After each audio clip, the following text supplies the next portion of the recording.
G'day guys.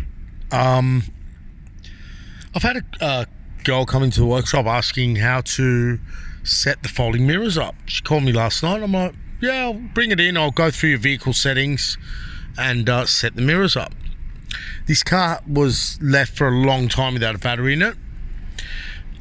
Anyway, there was nothing in the settings that I could see. If there is, please leave your comments in the comments. There's nothing in the settings. Where it is, here she comes, so I better be quick. All I did was just push this button,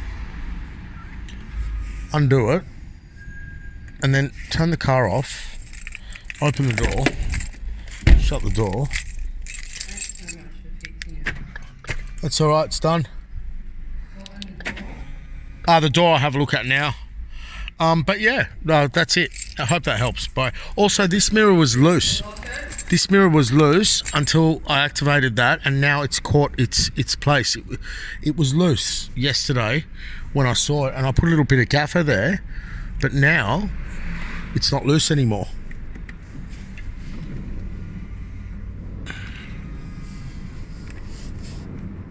So that might help too. Okay, bye.